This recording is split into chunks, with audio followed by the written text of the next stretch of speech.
Welcome to another edition of Patriots No Huddle brought to you by PatsFans.com. Today we have an awesome guest, Mike Dussault from Patriots.com. Mike, how you doing, man? I'm doing great, guys. Getting ready for this get this last preseason game over with. I know. It does feel like kind of a tractor pull, as you get to that third preseason game. I'm sure it is for the players too, as a writer, I'm sure you're just ready for it. But I'm sure in like the next 2 years you won't have to deal with a third one. I know, I don't right? think There it's you going to go. last too much longer. Oh, As far as we start every single show, Steve, how you doing, man? We're doing great. Deuce is on with us. We're talking about the last preseason game. So, after tomorrow night, everything's for real. So, Yep. pretty excited. And We got roster cutdowns coming in like 6 days. man, they have some difficult decisions to make. Yeah, absolutely.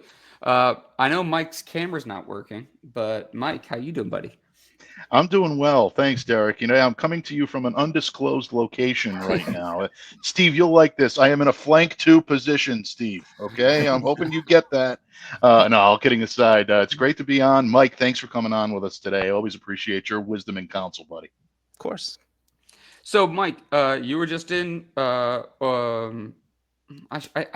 feels wrong even calling you Mike. I just got to call you Deuce. Deuce. No, call me All right, Deuce. that's I got what my it name's is. on the thing. It says Deuce. You call me Yeah, Deuce. Deuce. We're all friends. So, you were just in Minnesota. For one, Yeah. did you go inside the stadium? No, we were only at the practice facility. The stadium looks really pretty badass. Yeah. So does the practice facility. It's nice. Yeah. Yeah, they built it. It's over the last couple years. I guess their old practice facility wasn't that great, but it was wonderful spot. Great people, had a great time out there, and a lot of really good football. So that was the best part. Cool. So just give me your. We're going to get to the roster here in a second, but just give me your opening thoughts on, I guess, just how the joint practice went and everything. We can get to the game too, but honestly, I don't know what your opinion on this. I always feel like the joint practices usually are more. I don't know. I don't know the way I want to phrase it, but usually joint practices are almost more beneficial than the actual preseason game sometimes. Yeah, and that's. I mean, you can set up your situations. Playing a game, you don't know what you're going to get. There might not be any third downs if you're lucky or not lucky. But I would say, I was mainly situated with the defense on both days. But talking to Evan Lazar as well, who we stuck on the offense, got a good sense of overall. And I would say, just leading with the defense. I thought they had a really, they had a really good first day. I thought a lot of that was predicated on pressure up front, and that's what we've seen from this scheme that Vrabel and company, Terrell Williams, are running. That they want to go get the football, and for guys like us who grew up watching the 3-4 with Bill and two gapping, and a lot of guys just kind of trying to build the wall.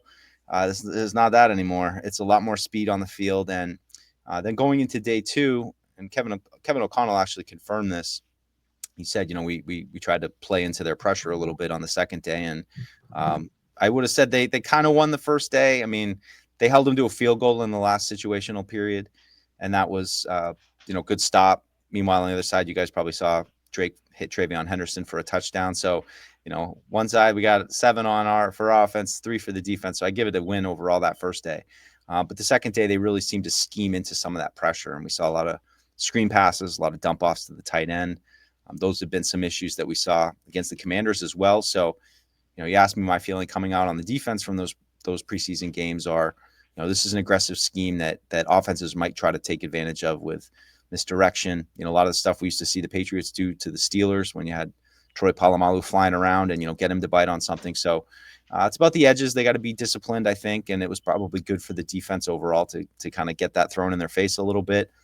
Minnesota definitely had a really good day. I mean, J.J. McCarthy was dealing. I wasn't all that impressed with him on day 1, but day 2, they really had a plan. They had spots. They knew what they were doing, and they looked a lot better. And offensively, I'd say it's kind of what we've been seeing. There's a lot of ups and downs, a lot of, big swings, where you have Drake making a big throw down the field, and then you have what would have been a sack. But I think the important thing to remember about those sacks, and everybody came out of that second practice with continuing with all the pressure being a problem, is that X factor of just him being able to break tackles and get out of the pocket. And, just because a edge rusher has managed to get around the corner and, tap 2 fingers on his butt as he runs by, that doesn't necessarily mean it's a sack. I mean, it might've been a little pressure, but so we'll see. But I think it was a great experience for the offense, just getting to go against that Brian Flores defense that we all know so much about. See so many, Garrett Bradbury, who's been there in Minnesota, said this is as hard as it's going to get. So having 2 sets of joint practices, one with the Commanders, 2 with the Vikings, not a ton of snaps for the first team offense. But overall, I think the biggest theme I kind of feel like getting as we're starting to wrap up training camp is, I think there's going to be some big swings this year both ways. There's going to be some big plays made. There's going to be some big plays allowed. There might be some sacks here and there. And really it's just about, they got to weather the storm and really, find their identity, find the guys they can rely upon. But I think it was a really good summer overall. Yeah, we'll circle back to the offensive line. And I want to kick it over to Steve or Mike next. But what were your did JJ McCarthy throws a pretty good ball? It looks like, but I've never seen it in person. Does he pass the eye test a little bit? He did, definitely the second day. A couple throws high, couple low. That was both days. I think he missed coming off injury. Yeah, coming off injury, but they really got him with his legs a couple times, especially in that first competitive period they did at the end, situational, where they got him on a false start, they got an incompletion, they got to 3rd and 15, and then they had everybody covered. The pocket kind of opened up, and he ran for 10 yards, 4th and 5. Got to have it play. Was able to get it off quick to Jordan Addison and set up that field goal at the end of that first practice. So I thought he looked pretty good. Some of it looked a little bit like I've seen in recent years watching rookie quarterbacks like Mac Jones and Bailey Zappi and even Drake last year, where you just have some inconsistency at times. But I'm sure once Justin Jefferson's back out there, it'll look even better. Yeah, no, of course. He's an absolute stud. And by the way, you mentioned like Garrett Bradbury talking about being as tough as it gets with Brian Flores. It might have been on Patriots Unfiltered, but Flores puts guys in, I should say Brian Flores, his defense, it puts guys in blenders. They're confused. The blitz pressures are insane, and it's pretty impressive to watch. And we saw that in New England for a while, so no surprise there. Steve, over to you, bud, and then Mike after that. Yeah, speaking of Brian Flores' defense, I saw Bradbury's comments. Mike Vrabel mentioned the whole blender thing, but I thought from what everything that we saw and heard that Drake May handled the pressure really well, Mike. Mm-hmm. What were your thoughts on that?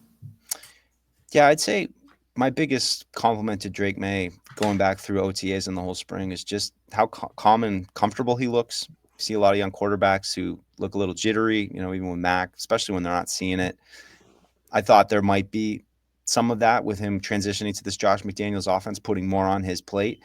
But overall, he's looked comfortable. And I mean, that doesn't mean he's going to produce in the level that he's going to need to produce, but it's just nice to see that no matter how much they kind of threw at him, he continued to look cool, calm, and collected in the pocket. And I thought that translated to the game against Minnesota, but still you saw him miss some open receivers and maybe not quite reading the field like he needs to just yet. But, I think it's been a good summer for Drake. I think everything has been there in spurts and little pieces. The consistency with the short passing game and, the quick game, looking like they really know what they want to do with Travion Henderson, who's going to be a nightmare for teams this year.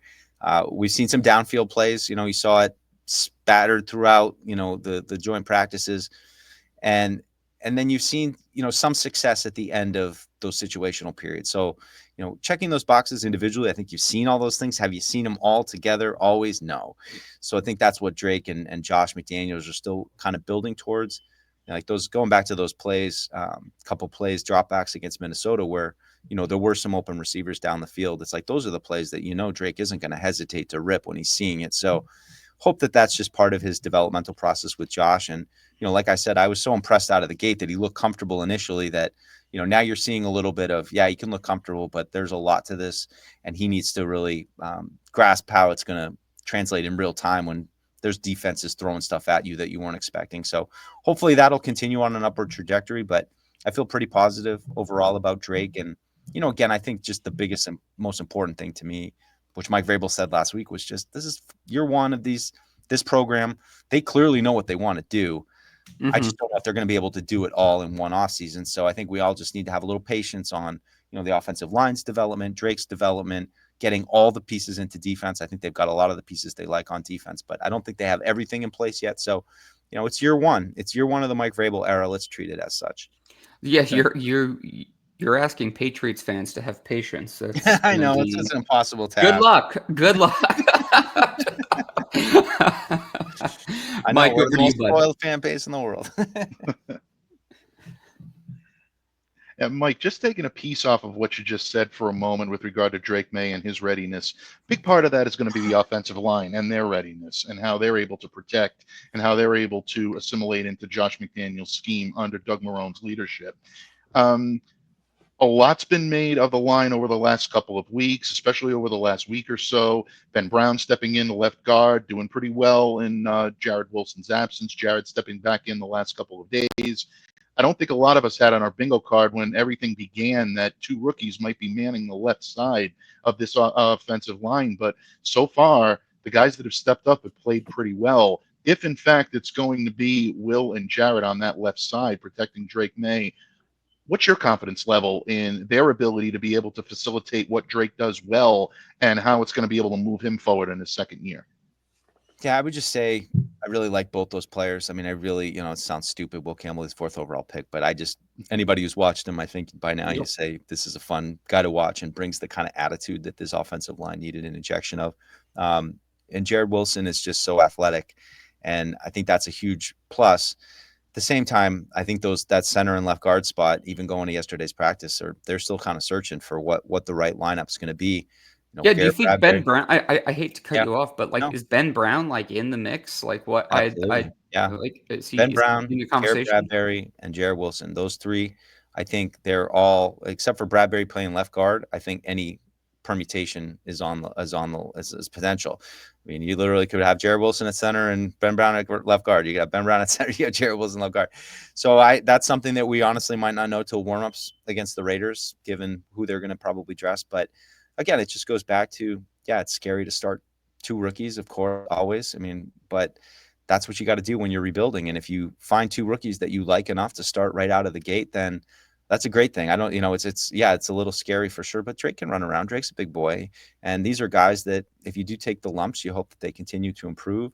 And I didn't think the pressure was too bad against the Vikings in the preseason game. Granted, Vikings backups and all that, but at the same time, I think it's a positive thing. And I'd throw Marcus Bryant into that as well. He'll probably play tomorrow night.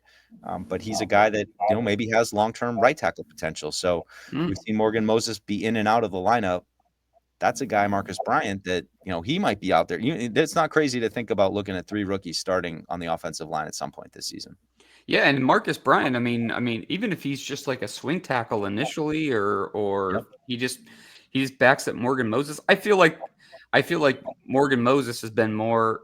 I mean, you correct me if I'm wrong, but Morgan Moses to me is kind of on a pitch count, as you would say. Yep. There's no point of having him out there in a preseason game. What he's going to be, whatever. But he has missed a couple of games the last 2 years. Yeah. So Marcus Bryant, it could be right there, and it doesn't seem like Caden Wallace is in there. Cole Strange is not really the Mike Vrabel type of offensive lineman. Ben Brown is more of his, type, I would say. I don't know if that's fair to you or not, but and I just feel like they're finding a rotation. I think Cole Strange's best chance to make the team is the fact that he can play guard and he can play center. So the versatility, when you're talking about backup offensive linemen, if he's not going to start, I think that does help him a little bit. But, Jared Wilson's athleticism, Will Campbell, we saw the athleticism on those toss running back plays, especially in the first preseason game. And I think he only had 17 snaps and 0 pressures in the second game against the Vikings. So, he showed up. So, yeah, I think you're right. I don't think it's crazy that 3 rookies would start. I think that having 2, starting this year on the left side of the line is absolutely kind of the direction I would lean right now if I had to pick. Yeah, I like a lot about Ben Brown. I like his size. He's got really good size at the center position, and I think we've seen a lot of those big-bodied defensive linemen that can often blow up the pocket and just run your center right back into your quarterback's lap. So there's always something intriguing to me. I mean, the simplified version of it is I think Garrett Bradbury's really athletic, and his ability in the run game is positive, whereas Ben Brown, might be more of a pass protector. So it's that I think that's still what they're trying to figure out. And I also just say that, it's cool that Ben Brown came in last year out of nowhere and started at center and now he's in the mix, but it's also disappointing when I'm just looking up here at my, my roster, when you look at like Caden Wallace, Layden Robinson, City So, Cole Strange, they're right there, 4 guys who just, that they've drafted over the years, not including, guys who, I think your guy, Jake Andrews, I think is doing pretty well. Derek down in Houston, Yeah. Hey, I just texted him yesterday, actually. Yeah. Yeah, he's doing good. I think he's going to be the starter, but we'll see. So Yeah, but and so did that guy get away, and now here we are looking for centers, and so it's just a little bit, it's a shine on they're trying to make their program here, and some of the guys in the past that might have fit the past scheme, they're trying to figure out that layer of depth, how it's all going to fit together, and tomorrow night it'll be on full display. I would guess the line based on yesterday, how we saw it left to right, Vidarian Lowe, Caden Wallace, Cole Strange, City So, and Marcus Bryant, and I'm sure Trey Jacobs will be in there. So those 6 guys, somebody's going to have to emerge, and one of those guys could very well, even not aside from Marcus Bryant, could be playing a role. Somebody goes down on the inside. Who's your next guard up? It's a good question.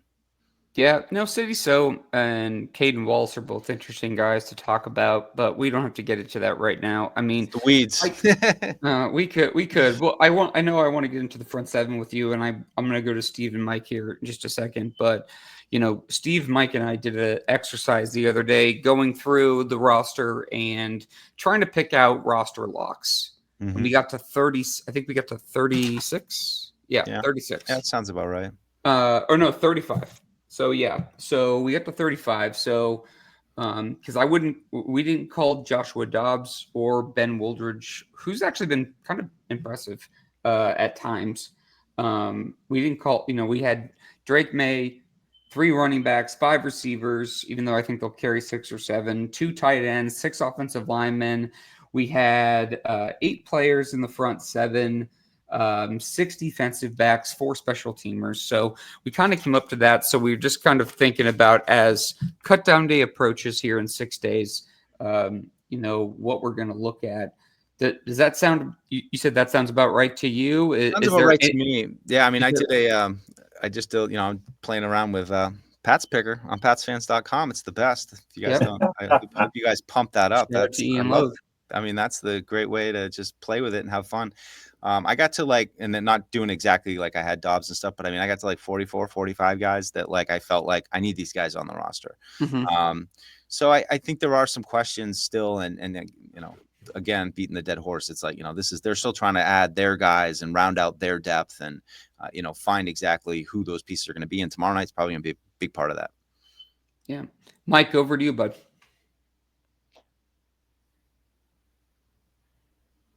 Oh, maybe not. All right, Steve, you're up. He got walked away. He's like, I can't listen to this anymore. Yeah. Hey, transitioning over to the defense, that transition, which I know Deuce wants to do anyway. The word for this morning, right? One area that I look at, Mike, and you can put your own thoughts into this, but I think if they were going to add somewhere, maybe it's off the ball linebacker. I know that they have their, 2 starters. I think Jack Gibbons will be a really good, backup / like a rotational piece, kind of. Yeah, rotational guy. Yep. But Jelani Tavai is banged up. They might want to hold on to Monty Rice. But do you see this area as something that maybe or somewhere maybe they can, add to it at the waiver wire, or maybe swing a small trade afterwards. And by the way, before Deuce, just to add on to that, Caleb Von Chason seems to be taking on a bigger role too. Sure. Yeah. I mean, it all starts with Robert Spillane. I think Patriots fans who are casual fans are in for a new treat. All of a sudden, number 14 with a face shield running the show back there. And, he's the new Juwan Bentley. And clearly the coaching staff has a ton of trust in him. But I think you bring up a fair point, Steve, of, what about after him? And, Christian Ellis was a great story last year. I think, I was surprised that, I figured they maybe will keep him around, but then they extended themselves to keep him around with the Raiders making an offer to almost replace Spillane. So I wonder about that. Like, how's that all going to, is this, this is the defense that Christian Ellis needed to really spread his wings and blossom as an NFL linebacker. And Jack Gibbons is experienced enough, like you said, like he'll play some special teams, he can fill in. So it's kind of like one of those things where it's like, yes, I think they could use a little bit more depth there, but at the same time, it's like all bets are off if Spillane goes down anyway. So, it's like, well, what are you trying to fix that? Hopefully he just stays healthy. And then I think he's playing every snap and he's going to be running the show. So it's a good question. I'd also look at just the cornerback spot and, just there's such a delineation. Alex Austin has a nice camp and, but Marcus Jones, we continue to see him get picked on. He got matched up against TJ Hawkinson a couple times in Minnesota joint practices. And he's really got to be a matchup player, Deuce. Well, I know. And that's, and the offense is thinking the same thing. Cause hey, we got a matchup player out there to get our 6'5" tight end on Marcus Jones downfield. It's a tough matchup for him. So, I wonder about that spot. I think Alex Austin will be okay in the slot, but again, to tie it to, what I said about the defense, I think screens and tight ends are going to be tough for a defense that's really, run a lot of cover 4. I think they're really just trying to take away the deep shots. And, if you can get the ball out quick against these guys, you might be able to gash them. So having good, quick slot cover guys and, maybe even with some size to take on the tight ends, it's one of my biggest questions about the defense right now. I think our boy, Evan Lazar, I'm almost positive this was him because it sounds like something. It was either him or Alex Barth, on Catch 22 on Patriots.com. I think they said, and I really agreed with the statement that, and I love Marcus Jones for the record, but he's like a terrible matchup versus the Bengals, but a great matchup versus like the Dolphins, and we know he can be a great, kick returner, punt returner, but when you're going up against bigger slot guys, he is going to get picked on, to your point. And if anything happened to see, I'm a little worried because I do worry about the depth of the team, because I like where the team's going. I think I have them kind of soft penciled in for right around 9 wins. And but like if anything happened to either Morgan Moses or Will Campbell, or obviously Drake May, that kind of goes without saying. But anything happens to, one of the tackles, Robert Spillane, Harold Landry, Christian Gonzalez especially. Yeah. I just feel like they're screwed. So I'm worried about the depth more than anything.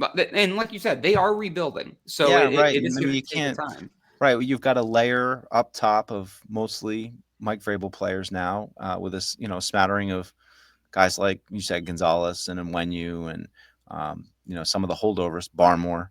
But a lot of that secondary depth is, not really guys they brought in, guys that have just been kind of around here, maybe would have, Anthony Jennings of the world fit the other scheme a little bit better.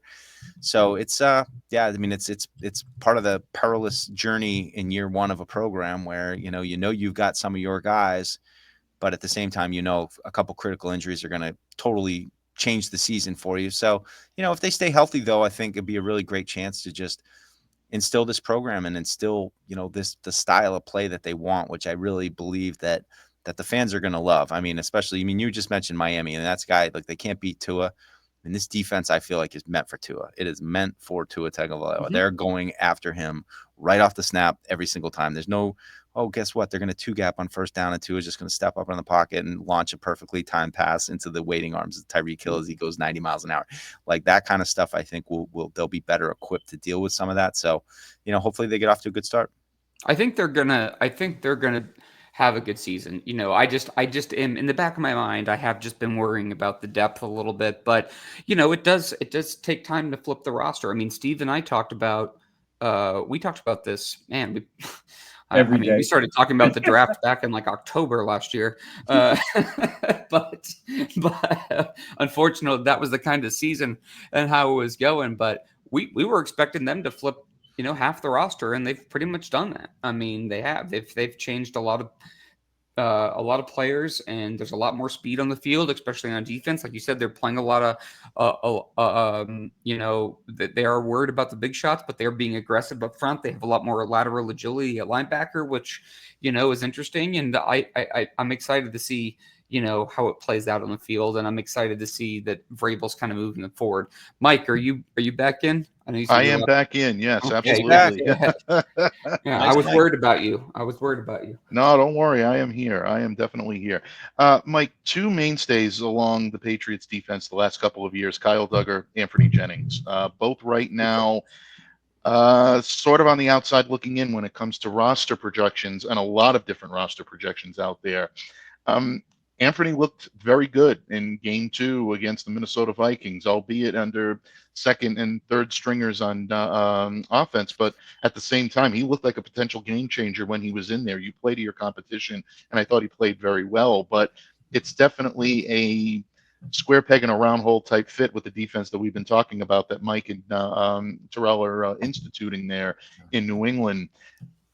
Kyle, a little bit of a different situation. I think he's just had a difficult time assimilating into what the Patriots would want to do. He's been outplayed in a lot of respects in this new style defense. In your opinion, if they were to lose one or even both of these guys, what is your opinion is the bigger loss for New England? Is it someone like Anthony Jennings in the middle part of that defense at the linebacker position, or is this team going to miss what Kyle Duggar used to bring to the table if, in fact, he does move on because of his knowledge of the playbook and his ability to kind of be that defensive play caller in the defensive backfield?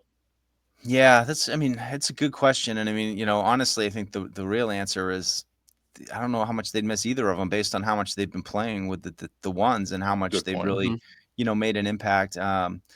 Kyle Duggar last year, we chalked a lot of it up to, being injured, and, he fought through that, had to have surgery. He was rehabbing. But I don't think anyone's going to make the argument that he's ever, really found his stride in coverage. And as a safety, especially now, that seems like it's standing out a little bit more. I thought it was interesting that, really Peppers is, kind of the nickel linebacker, right, with Spillane on passing down. So he's down inside. They're playing Ellis there a little bit too, but they have a clear plan for Peppers as a nickel linebacker. And, he talked a lot about watching a lot of Bob Sanders film. I was like, well, don't watch the ones where he's getting hurt. But, that tells you what they kind of see of him. And, even when when Peppers missed the second practice last week after making a great play on the ball, he went up and kind of came down hard. He seems like he's fine, but he was out for the second joint practice. And all of a sudden it was Del Pettis kind of in that role, who we haven't really seen anything of. And, in my mind, I would think, well, here's your chance to see kind of what Duggar looks like at this spot. Like, what is, we haven't seen him really at all at linebacker. And I know some of the other reporters were saying, like, hey, could we see a move at linebacker? I mean, they haven't tried it. So I think they're trying to hope that he figures it out on the back end. But, you look at that tape from that game and it still looks like, he's taking some of the cheese in coverage and biting on stuff and, getting out of position. And, and then that to top it off with that last play in the preseason game, that was a pretty tough look to, almost lose, almost cause the game to be tied just by bad self-awareness, which would probably go under the Mike Vrabel file of stuff that gets you beat, so at least stuff that gets you tied. And it's one of those weird things about football because both those guys are really physical and we've seen them make some big plays. And Anthony Jennings is, he's going to have a job. Like Anthony Jennings, I have no doubt if he doesn't work on here, he's going to be somewhere probably in a 3-4 defense where he's standing up and has to set the edge. I don't know if he has the pass rush juice that he demonstrated against the backups of the Vikings. That was probably what's holding them back. But what I will say is, watching how these guys play their edges now. They need guys who can do it all. They need guys who can get upfield. They need guys who can get back, and they need guys who can set the edge. So, I don't know if that's, edge is something Anthony Jennings can do, but the speed and the dropping back, it's not going to be his great thing. You look at Harold Landry, he's kind of the prototype. And what we've been seeing in recent practices is K'Lavon Chason is showing he's kind of the prototype too, even though early on you saw a lot of Keon White. So I think you're going to see some Keon White tomorrow night. And Mike Smith, the outside linebackers coach, said yesterday he's, still trying to find a home, which is the same thing we're trying to do with Belichick's defense. I just felt better about it when it was Belichick's defense, because you knew that there were multiple kind of homes, and each week there could be a different home for him. But this defense seems like what this defense is. And if you haven't found a home yet, I don't know if you're going to find one. Yeah. Steve, I got one more question for Mike, but I do want to let him go here because we've been going. You guys go around. I got a few minutes. Yeah. Okay. Steve, do you got anything for him? Yeah. The kicking game, right? It seems to have been pretty even. I know they badly missed that one long field goal. Then, Borregales came back and, booms a 51-yarder. Big kick. Yeah, needed it. Yeah, but, Parker Romo's been really good as well. Do you think they have somebody cut into that spot yet? I have a feeling both of them will be around, because whoever doesn't make it will probably end up on the practice squad. Excuse me. What do you think? If you had to guess right now, who it would be? I mean, just based on what I've seen, I'd have to give the edge to Romo. I think he's just, he's been slightly better. The ball is more consistently looked good coming off his foot. Borregales is, sometimes he's been inconsistent with how it's looked coming off his foot. But you can't argue with the draft pick and the potential that Borregales has. So I'm with you, though. I think I'm in a weird position. I feel like Barth. We might have to keep two kickers just to make sure, because it's just really hard to give up on a guy that you spend a draft pick. And I know my but Romo has looked good, though. His ball consistently is going end over end versus Borregales that it's like it goes sideways all of a sudden. How does that happen? Yeah, no, I know. I call it the what is it, the 8 to 2. It's going 8 o'clock to 2 o'clock like that. It's just kind of offside. But there's no question, Romo's done everything, and they had one bad day like last week where they both missed a couple kicks, but otherwise it's been pretty much neck and neck the whole time. So yeah, tough one, a weird position to be in. And I think ideally you just want to find the long-term answer, right? Like you just want to get back to the days of Vinatieri and Gostowski, where you just knew every year, all right, this is our guy, he's our guy. And instead of always kind of being on the treadmill trying to find that next guy. Yeah, I mean, Nick Folk was pretty consistent for a little while, but and then you had Joey Sly, and then it's like, and then don't even get me started on Peter Pan, aka Chad Ryland. Peter Pan, I haven't heard that one before. That's pretty good. I just always, since the day he was drafted, I was like, this is not. I wish you had told me that earlier, Derek. That's perfect. I should have texted that one to you. The last thing is. I was wondering if I should order my Efton Chisholm jersey in white or blue. Any thoughts? The blue. Well, why don't you wait till the new rivalry uniform comes out on August 28th? Have you seen it? Maybe I have. Is it cool? Maybe I just wrote a little bit. Maybe I wrote a little thing about it here a second ago for next week's review. Okay. No, I'm excited about it. I'm excited about it for sure. But yeah, it's I can't reveal anything, but I know you can't. I think the cool thing about it, though, is that we have no idea what any of them look like, any of the other teams. So they're all going to be a surprise to everybody. They've all and besides, if you said anything about the rivalry jersey, Fred Kirsch might come around and choke you out. Yeah, well, I mean, it's just another week from tomorrow, so I think you guys will be able to make it. But no, I love that stuff. But on Efton Chisholm, for real, do you? I feel like there's no way he doesn't make the roster. Yeah, I mean, it's just, stay healthy. And I mean, it looked like he was okay. It doesn't sound like it was anything too major, but just that's what you got to do in the preseason. You got to make the most of your chances. And, when it's 3rd and 6 and you catch it at 3rd and 4 and you are able to pick up 3 extra yards and get that first down and power through guys. And, I think what most impressed me though, really about Chisholm, which kind of personal thing was watching special teams drills in Minnesota, and they were doing a drill where they set up a blocking dummy, and it was like almost to serve as the punt returner.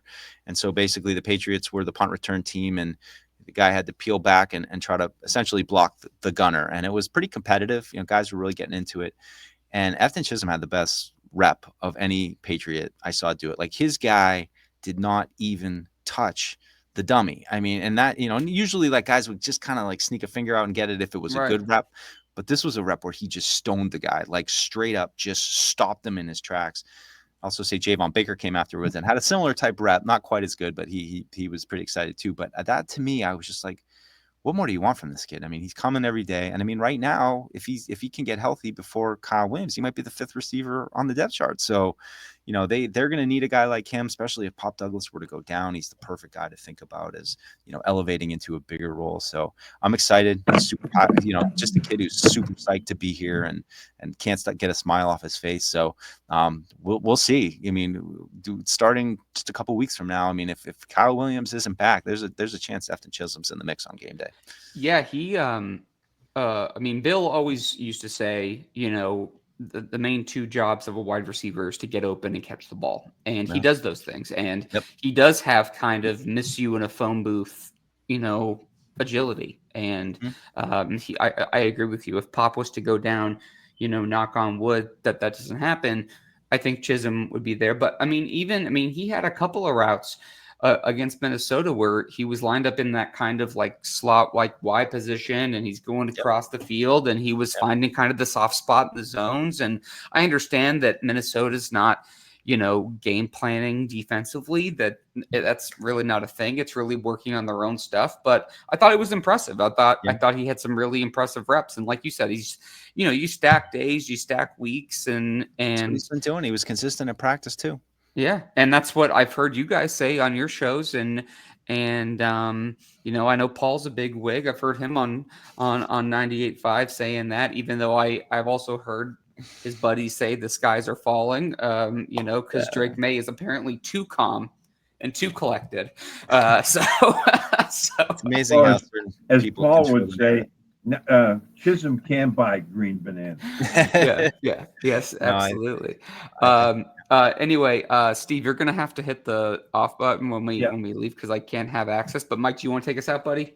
Yeah, absolutely. Listen, Mike, thanks so much for joining us today here on Patriots No Huddle. Folks, he is the producer of Pat's Propaganda, and you can catch all of his great work always at Patriots.com. So thank you, Mike, for joining us today, and all of you for taking time out of your day to join us here on Patriots No Huddle and make us a continuing part of your New England Patriots coverage. On behalf of Patriots.com's Mike Dussault, my Patriots paisan Steve Balistreri, and my good friend Derek Havens, I'm Mike Debate, reminding all of you to stay safe, stay well, be the change you wish to see in the world. Have a great day, everyone, and we'll see you back here again next time on Patriots No Huddle.